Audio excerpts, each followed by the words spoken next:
السلام عليكم، مرحبا بكم معايا اليوم في فيديو جديد. غنقترح عليكم وجبة غداء اللي سهلة. دونك غناخدو واحد الكمية ديال البروشيط ديال الدجاج ولا لادان، انا قطعتهم مربعات. من بعد كنضيفو شوية ديال الملحة حسب الذوق، معلقة صغيرة ديال الابزار، معلقة صغيرة ديال السكينجبير، شوية ديال الكمون، معلقة صغيرة ديال الفلفل الحمراء، وفي التالي معلقة صغيرة ديال الخرقوم. من بعد كنضيفو واحد المعلقة كبيرة ديال المطارد، والمكون الاساسي اللي هو ضن المسوس كنضيفوه. من بعد كنخلطو كلشي. انا بعد ما كنوجدو بالليل فاش كيشرب ليا مزيان، من الاحسن توجدوه قبل شويه. من هنا كنزيد شويه ديال المعدنوس، ابخي كنغطيه ونديرو في الثلاجه حتى كنبغي نوجدو.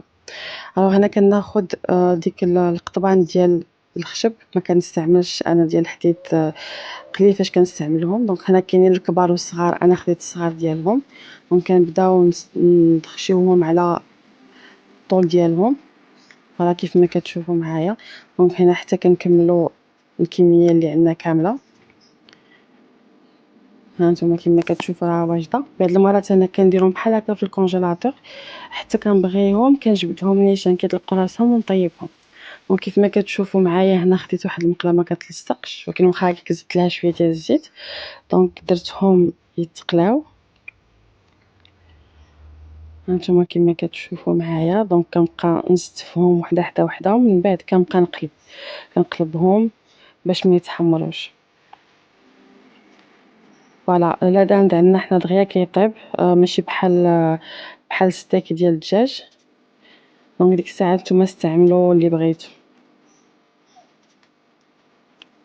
فوالا من بعد انا رافقتها مع واحد الشلاضه مغربيه كما كنعرفوا كاملين. خديت جوج مطيشات قطعتهم مربعات صغار، بصيله صغيره قطعتها حتى هي مربعات.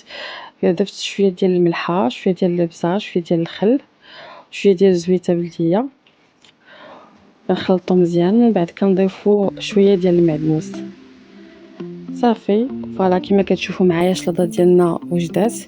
انا زدت رافقتها حتى مع شويه ديال الفريت. دونك هذه اكله صيفيه، دونك دغيا كتوجد ساهله. كما كتشوفوا معايا البروشيط ديالي وجد.